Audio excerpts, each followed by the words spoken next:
தலைப்பு செய்திகள். வடக்கு மாகாணத்தில் எஞ்சிய கண்ணிவெடி அகற்றல் தொடர்பில் கலந்துரையாடல். காப்போத்த உயர்தர பரீட்சை தொடர்பான அறிவிப்பு. ஜனாதிபதி செயலகத்திற்கு முன் கடத்தொழிலாளர்கள் போராட்டம்.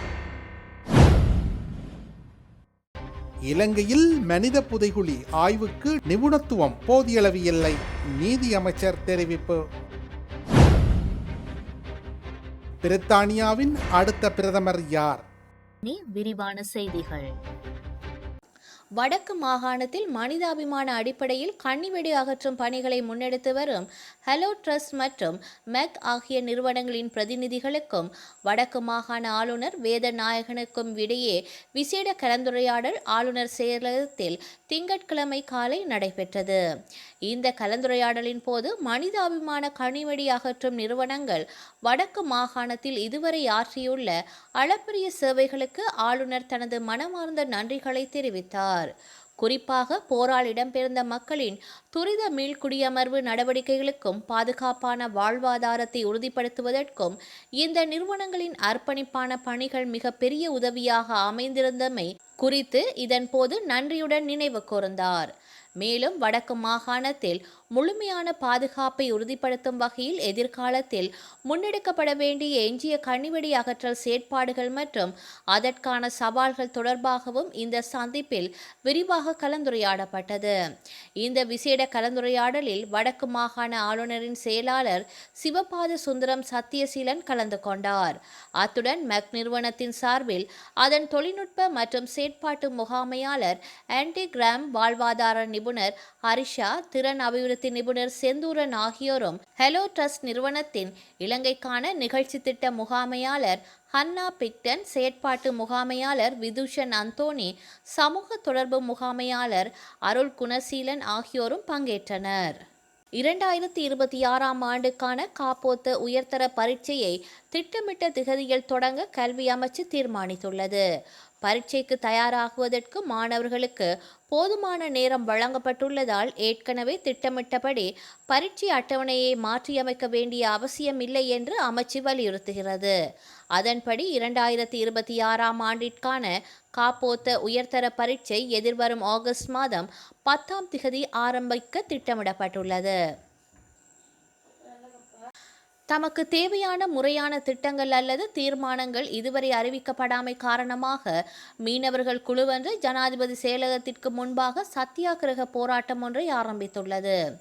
நேற்றும் இன்றும் தொடர்ந்து இதே இடத்தில் தங்கியிருந்து சத்தியாகிரகத்தில் ஈடுபட்டுள்ளதாக அவர்கள் அறிவித்துள்ளனர். அதே நேரம் எதிர்வரும் புதன்கிழமைக்குள் திருப்திகரமான தீர்வு கிடைக்காவிட்டால் நாட்டின் ஏனைய பகுதிகளிலிருந்தும் 2000க்கும் அதிகமான மீனவர்களை இந்த போராட்டத்திற்கு அழைக்கப் போவதாகவும் அகில இலங்கை மீனவர் சங்கம் எச்சரித்துள்ளது.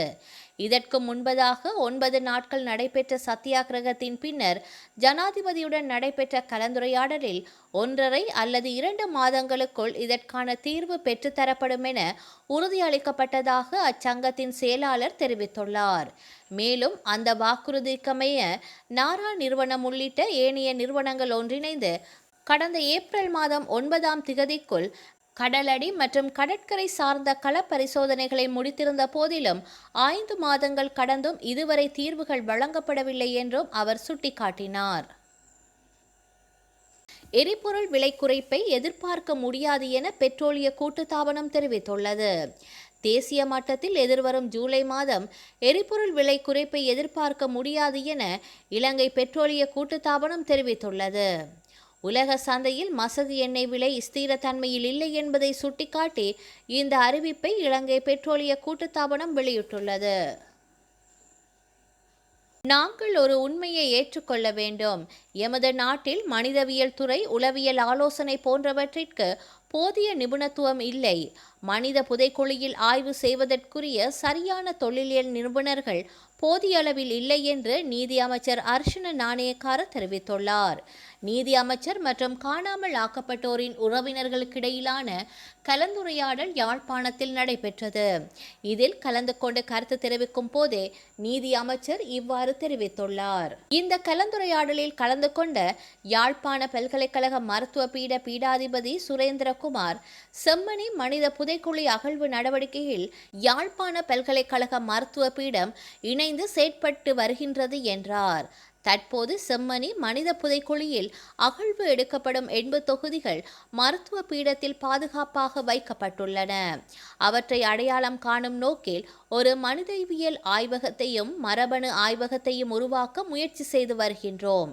எங்களுடைய முயற்சியின் மூலம் ஆய்வுக்கூடத்திற்கு தேவையான சில இயந்திரங்களை பெற்றுள்ளோம். ஆனால் ஆய்வுக்கூடத்தை முழுமையாக அமைக்க இன்னும் கூடுதல் உதவி தேவைப்படுகின்றது. எனவே நீதி அமைச்சரும் காணாமல் போனோருக்கான அலுவலகமும் எங்களுக்கு தேவையான உதவிகளை செய்ய முன்வர வேண்டும். ஏனெனில் போதுமான வசதிகள் இல்லாமல் இத்தனை தரவுகளை பராமரிப்பதும் பகுப்பாய்வு செய்வதும் சரியான முறையில் வகைப்படுத்துவதும் அடையாளம் காண்பதற்கான உதவிகளை வழங்குவதும் மிகவும் கடினமாக உள்ளது என அவர் தெரிவித்துள்ளார். இதற்கு நீதி அமைச்சர் சட்டத்தரணி ஹர்ஷன நாணயக்கார பதிலளிக்கையில், நாங்கள் ஒரு உண்மையை ஏற்றுக்கொள்ள வேண்டும். எமது நாட்டில் மனிதவியல் துறை, உளவியல் ஆலோசனை ஆகியவற்றில் போதிய நிபுணத்துவம் இல்லை. காணாமல் போனோருக்கான அலுவலகம் மற்றும் இழப்பீட்டு அலுவலகமும் இணைந்து மரபணு பரிசோதனைகள் மேற்கொள்வதற்குரிய ஆய்வுக்கூடங்களை நிறுவுவதற்கும் அதனை மேம்படுவதற்கும் உரிய செயற்பாடுகளுக்கான முன்மொழிவுகளை செய்து வருகின்றோம். யாழ்ப்பாண பல்கலைக்கழகத்திடமும் ஏதேனும் முன்மொழிவுகளை வைத்திருந்தால் அதனை நீங்கள் காணாமல் போனோருக்கான அலுவலகத்திடம் கொடுக்கலாம். உங்களுடைய முன்மொழிவுகளுக்கு நிதி உதவிகள் வழங்குவதற்கு நன்கொடையாளர்கள் இருக்கின்றார்கள். அவர்கள் மூலம் உதவுவோம். மனித புதைக்குழியில் ஆய்வு செய்வதற்குரிய சரியான தொல்லியல் நிபுணர்கள் போதிய அளவில் இல்லை. எனவே நிபுணர்களை மேம்படுத்துவதற்கான பயிற்சிகளை வழங்க வேண்டும். இங்கு இருக்கக்கூடிய பரிசோதனை கூடங்களையும் மேம்படுத்த வேண்டும். அரசாங்க பகுப்பாய்வு ஆய்வுக்கூடங்களுடைய வளங்களை மேம்படுத்த வேண்டும். அதற்குரிய நடவடிக்கைகளை கட்டாயமாக எடுக்க வேண்டும். எதிர்கால திட்டமிடல்களின் போது யாழ் பல்கலைக்கழகத்துடன் நாங்கள் இணைந்து மேம்படுத்துவதற்குரிய நடவடிக்கைகளை எடுக்கலாம் என தெரிவித்துள்ளார்.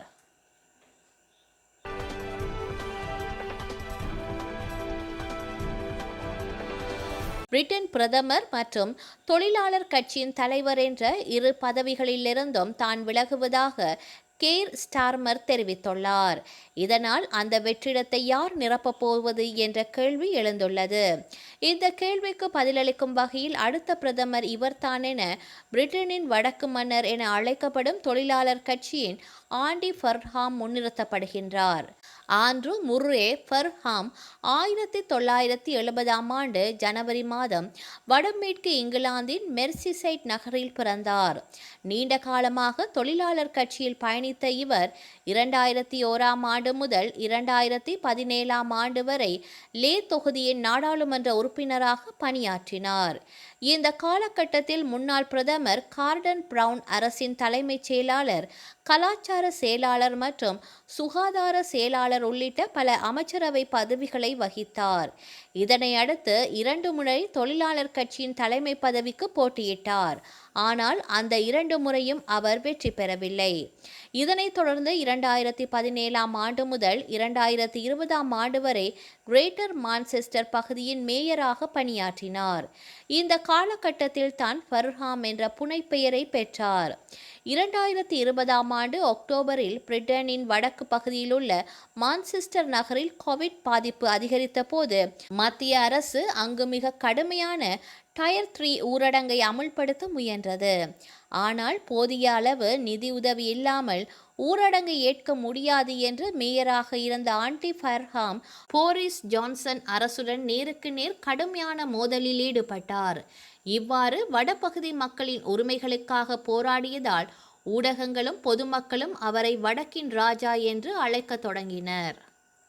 சிங்கப்பெண் சிறப்பு அதிரடி படைக்கான உதவி எண் 1091 என அறிவிக்கப்பட்டுள்ளது.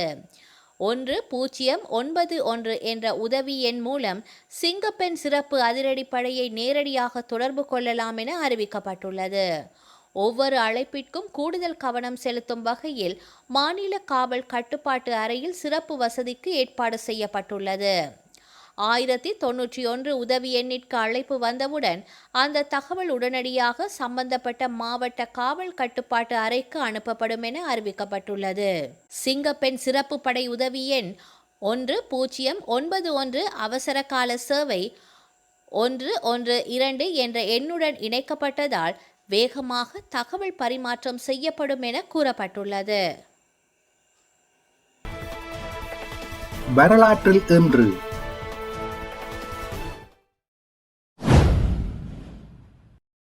1980 இந்திய அரசியல்வாதி சஞ்சய் காந்தி விமான விபத்தில் உயிரிழந்தார். இவர் முன்னாள் பிரதமர் இந்திரா காந்தியின் இளைய மகனாவார். 1985 அயர்லாந்தில் அட்லாண்டிக் கடலின் மேல் 9500 மீட்டர் உயரத்தில் பறந்து கொண்டிருந்த இந்தியாவின் போயிங் விமானத்தில் இடம்பெற்ற குண்டுவெடிப்பில் அதில் பயணம் செய்த 329 பேரும் கொல்லப்பட்டனர். 2010 உலக தமிழ் செம்மொழி மாநாடு கோயம்புத்தூரில் ஆரம்பமானது. 2016 ஐரோப்பிய ஒன்றியத்திலிருந்து பிரித்தானியா வெளியேறுவதற்கு ஆதரவாக அந்நாட்டு மக்களில் 52% வாக்களித்தனர். செய்திகளை உடனுக்குடன் தெரிந்து கொள்ள உடனே சப்ஸ்கிரைப் செய்து பெல் பட்டனை கிளிக் பண்ணவும்.